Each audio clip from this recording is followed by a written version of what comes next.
And that puts gold at a target of about $8,000. And silver, of course, should go even faster than that, which is why I also have some silver. It's pretty uncanny, actually. We see here a little bit of a double top. I think this was the 5,600 top, and this is a 5350 double top over here. Very close double top. We saw very similar action in 1973. Positions on play in the end game. This is exactly when the red line in consumer prices, the inflation rate as it is called, was rising and rising and rising. Nonetheless, gold had a major correction here because it's not completely one-to-one lined up exactly. It never has been, and it wouldn't be now. There's always a little bit of a delay, and that is what is going on. This might even be more shocking, especially to those who think that it's manipulation every time that gold goes down when inflation goes up, or what people call inflation, meaning rising consumer prices. How can rising consumer prices be concurrent with a falling gold price? Then we're looking at a target of about $8,000 for gold by the end of gold's correction, looking almost exactly like the bottoming pattern of 1973. I'm going to show you two charts. They are almost the spitting images of each other. It's uncanny. Does that necessarily mean that we're going to repeat the exact pattern of 1973 right now? No, nothing is ever exactly the same. But if we are generally in that pattern, after the correction of 1973 was over, we had a 100% rally. So if this pattern completes, and there's no guarantee that it will, but if it does, then we're looking at $8,000 gold by the end of 2026. That and two big bubbles appear to be popping or have already popped, and that is first Bitcoin, and second, the semiconductors, or as we like to call it, AI these days. It's looking bad for the big bubbles, and once those pop, gold should recover, and how. In the meantime, let's start the slides and I'll show you what we have to look forward to in the gold market and the popping of the two humongous bubbles, AI and Bitcoin, which are intimately related. Gold is trading around $4,108.44 per ounce, while silver is near $59.70 per ounce, with both metals seeing a modest pullback.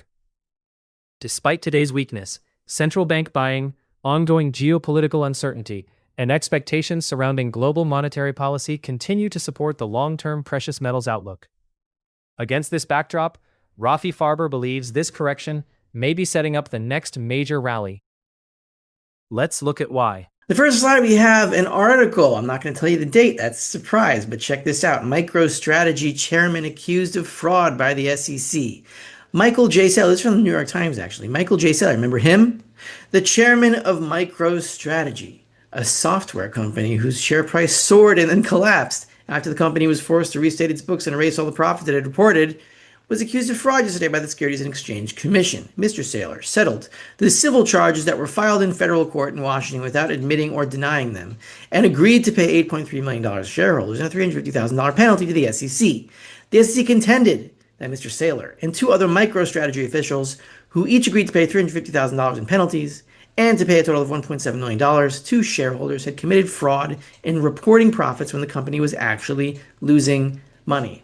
Now, let's go to the next slide, and you'll see when this article was written. Well, it's actually by Floyd Norris from December 15th, 2000. Yes, that is about 7-8 months after the collapse of the dot-com bubble. That was Michael Saylor, chairman of MicroStrategy, as he is today. Is he still the chairman, or is he just I don't remember. That might not be accurate. But anyway, it's accurate enough. This is a chart of MicroStrategy going back to 1999. See that this is not his first rodeo. This is not his first major bubble. It looks to be his second, or you could count it as third, and it looks like it has collapsed for a third time. This was the initial Bitcoin bubble over here when MicroStrategy started to buy Bitcoin. I think this is the crypto winter over here. And this is the move to December 2024 highs of 100 and whatever $1,000. And now we're back to, I think this chart is a little old, so it could be even lower, could be higher, but it's around there. Usually when people like this get in trouble for ripping investors off of money, they tend to do it again if they can. And so, those who bought into it this time, especially if they were in the dot-com bubble 26 years ago, can I say that they deserve to be ripped off again? Uh, Maybe. Fool me once, shame on you. Fool me twice, won't be fooled again. Shame on, shame on you. It fooled me, we can't get fooled again. But anyway, now that we've gone over Saylor's historic honesty and his pristine record of pumping up bubbles, gold to stocks pivot point. Is gold going to recover? Well, I don't know anything for sure, but yeah, I mean, it will recover eventually. That I don't know for sure. Will it be now? I don't know for sure. But we have this chart, the gold to stocks ratio. This is the gold to S&P 500 ratio. The higher it is, the more expensive gold is relative to stocks, or the cheaper stocks are relative to gold. You can see that this point that we are on now is a major pivot point going back to the beginning of the current bull market in the end of 2015. You can see here the gold to stocks ratio over here hit twice this around this level, and then zigzagged around it from the year and a half, and then hit it again as resistance, and then broke above it very briefly during the lockdowns, and it was resistance again in 2022 and 2023, and finally broke through at the beginning of 2025. Not even that spectacularly. This is just the beginning of a rally here, but now it's been support since 2025. And it looks like it will remain that way. And we should start seeing a recovery of gold relative to stocks. That doesn't necessarily mean gold is going to go up in dollar terms immediately, but it does mean probably, and I hope, that the value of gold will maintain relative to stocks, meaning if stocks go way, way down because a bubble is popping, then gold will go down a lot less in dollar terms until, of course, they reinflate the whole thing as they do all the time, and we end up in a crack up boom, which should be after the next reflation. The Bitcoin at crypto winter silver levels. This is a silver report after all, so let's talk about silver for a minute. Well, this is Bitcoin priced in silver. How many ounces of silver for one Bitcoin? You can see that we've been stuck in the crypto winter levels here of late 2022, early 2023 since the beginning of 2026, where Bitcoin has deflated and silver has been relatively stable relative to Bitcoin. We're about 1,000 ounces per Bitcoin. Could be a little bit lower than that. I think this is a week old chart. But you see here, it's not really silver that's falling. It's a lot of things that are falling, including Bitcoin. It's pretty spectacular over here. I don't think Bitcoin is going to recover this time, not in silver terms, maybe slightly in dollar terms, depending how low the dollar goes.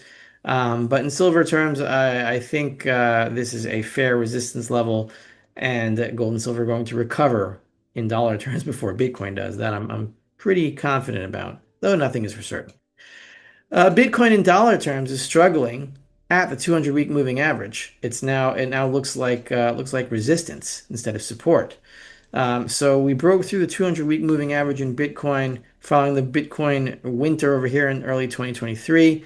And we haven't gotten near the 200-week moving average, but we broke through it I think in March, maybe early April, and we haven't recovered above it yet. So it looks like it's acting as new resistance. This is a very bad technical sign for Bitcoin, a bubble that I believe has already popped and is now deflating. Now, remember what I said at the beginning of the video, the 1973 gold bottoming pattern here. So we see on top is the current gold chart going out to July 2026, which is where we are now. And on the bottom, we have gold daily 1973 from Gold Charts R Us. They do gold prices year by year. Rafi Farber believes the current gold correction closely resembles the historic 1973 market pattern that preceded one of gold's strongest bull runs. While he stresses that history doesn't repeat perfectly, he argues the similarities are compelling enough to watch closely. With gold around $4,108 and silver near $59.70, Farber views the recent weakness as a correction rather than the end of the bull market. His long-term target remains $8,000 gold by the end of 2026, if the historical pattern continues to unfold. He also believes money could rotate out of speculative assets such as Bitcoin and parts of the AI sector and back into physical precious metals. Rather than focusing only on daily price swings, Farber encourages investors to watch long-term capital flows, the gold-to-stock ratio, and the broader macro environment. His preference remains physical gold and silver, arguing that patient investors who focus on preserving purchasing power may be better positioned if financial markets enter another period of volatility. Pretty useful charts over here. So everything is kind of offset by a few months. But we see here the short, it's pretty uncanny actually. We see here a little bit of a double top. I think this was the 5600 top, and this is a 5350 double top over here, very close double top. We saw very similar action in 1973, and then a plunge down to here. Support was about 90 or about 93 maybe in 1973. Support here at about 4,000, 4,100 in 2026. And then we had a little bit of a recovery as we did over here, and then a little up and down movement. Hard to describe in words, but you can see here how the pattern is similar in the black diamonds over here that I connected with that little line. And finally here, we had a little bit of a double bottom, hanging out at 90 in 1973, hanging out at about 4,000 in 2026. And in 1973, after that, that was the final bottom. And into 1974, gold moved about 100% going into the end, going into the next 4 or 5 months, actually. So that would correspond to about the end of the year 2026, about December 2026. So that means if this pattern completes, and there's a decent chance that it will, if it does complete, then we're looking at a target of about $8,000 for gold by the end of 2026, which is why I have some options plays operable now in gold. I do play a little bit of the derivatives game, but not too much because I want to stay in the game, though most of my stacking is, of course, physical and I don't mess around with it. Still, this might even be more shocking, especially to those who think that it's manipulation every time that gold goes down when inflation goes up, or what people call inflation, meaning rising consumer prices. How can rising consumer prices be concurrent with a falling gold price? Doesn't make sense. But if you look at the 1970s, this is before, mind you, before futures markets even existed in gold. That was in December 1974.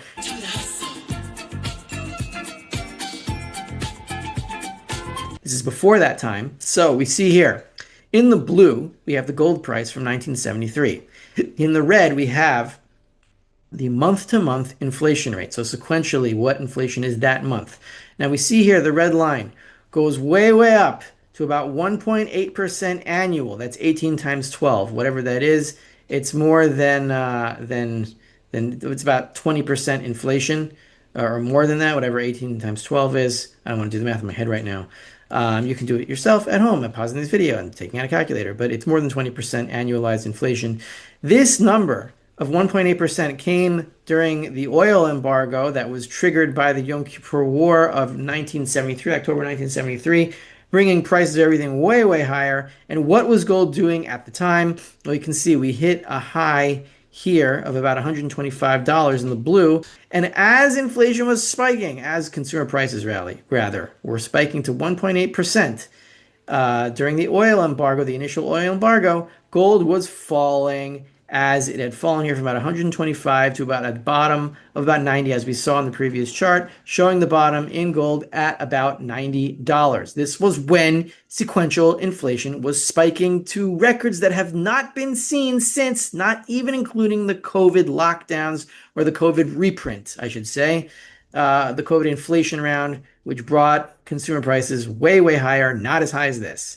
And you can see that pattern slightly less clearly, but you can still see it in the year-over-year statistics. The red line, and this is the year-over-year inflation rate, quote unquote, in terms of the Keynesians say it. But really, it's the rising consumer prices rate, which is not an exact rate. But you can see here the blue is the 1973 correction. Again, we have here from 125, 130, whatever it is, to about $90. This is exactly when the red line in consumer prices, the inflation rate as it is called, was rising and rising and rising. Nonetheless, gold had a major correction here because it's not completely one-to-one lined up exactly. It never has been, and it wouldn't be now. There's always a little bit of a delay, and that is what is going on now. It's going to end, and if the pattern from 1973 completes, as it did here in 1973, of course, because it was 1973, you can see here that we went from about $90 in the end of 1973 to about $180. That 100% move by the beginning of 1974. That was about 4 to 5 months.